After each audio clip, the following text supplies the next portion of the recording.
সম্মানিত দ্বীনী ভাইয়েরা, আমাদের কাছে অতীব গুরুত্বপূর্ণ একটি কোশ্চেন রয়েছে, সেটি হচ্ছে গোসল করার পরে ওযু করা লাগবে কিনা। আমাদের সমাজের অনেক মানুষ রয়েছে, অধিক মানুষ রয়েছে, ওনারা জানেই না গোসল করার পরে ওযু করা লাগবে কিনা। গোসল করার সময় সে হাত ধুয়েছে, পা ধুয়েছে, মাথা মাসেহ করেছে, অথবা অন্যান্য শরীরের অঙ্গ প্রত্যঙ্গগুলো সুন্দরভাবে সুশৃঙ্খলভাবে পরিষ্কার পরিচ্ছন্ন করে পরিষ্কার হয়েছে।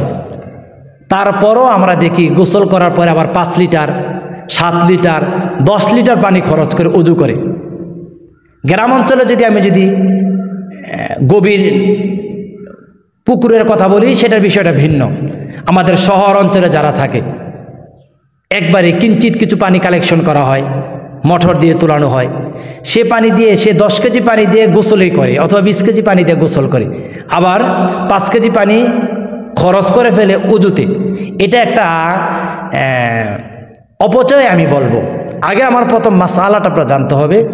ওযু করার জন্য আপনার নিয়মাবর্তিতা রয়েছে, গোসল করার জন্য আপনার নিয়মাবর্তিতা রয়েছে। যেমন গোসলের ফরজটা আগে আমাদের জানা দরকার। গোসলের ফরজ হচ্ছে 3টি: ভালোভাবে কুলি করা, নাকে পানি দেওয়া, সমস্ত শরীর ভালোভাবে ধৌত করা। এই 3টি ডিসিপ্লিন যদি আপনি মানেন, তাহলে আপনার গোসল পূর্ণাঙ্গ হয়ে যাবে।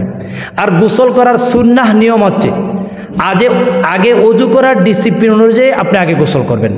আপনি আগে হাত ধুবেন, আপনি আগে কুলি করবেন, আপনি আগে নাকে পানি দেবেন, আপনি আগে মুখমণ্ডল ধোবেন, আপনি কান আগে মাসাহ করবেন, তারপর শরীরের অঙ্গ প্রত্যঙ্গগুলোর মধ্যে সুন্দরভাবে পানি আপনি পৌঁছানোর পরেই আপনি কি করবেন, আপনার গোসল পূর্ণাঙ্গ হয়েছে। যখন আপনার গোসল পূর্ণাঙ্গ হয়ে যাবে, গোসল শেষ করার পরে আপনি পা ধুয়ে আপনি বাসায় ফিরে যাবেন। তখনই আপনার ওযু এবং গোসল পূর্ণাঙ্গ হয়ে যাবে। গোসল করার পরে আপনার দ্বিতীয়বার আবার আপনার ওযু করা লাগবে না।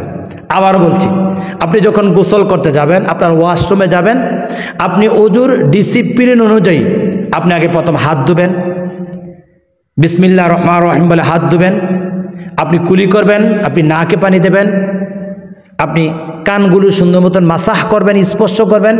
তারপরে তো আপনি গোসলের ডিসিপ্লিন অনুযায়ী আপনি সমস্ত অঙ্গ প্রত্যঙ্গ আপনি ধৌত করলেন। ধৌত করার পরে, অর্থাৎ আপনি ধৌত করার পরে আপনি সব কিছু আপনি পরিষ্কার পরিচ্ছন্ন করলেন। করার পরে আপনার শতভাগ গোসল শেষ। এখন আপনার যখন ওয়াশরুম থেকে বের হয়ে যাবেন, তখন আপনি পাগুলো ধুয়ে আপনি বাসায় ফিরে যাবেন। তাহলে আপনার গোসলের পরে ওযু করা লাগবে না। অতিরিক্ত যে 5 লিটার পানি, আপনি 7 লিটার পানি, 2 লিটার পানি, 1 লিটার পানি অপচয় করছেন, সেগুলো আর করা আপনার প্রয়োজন নেই।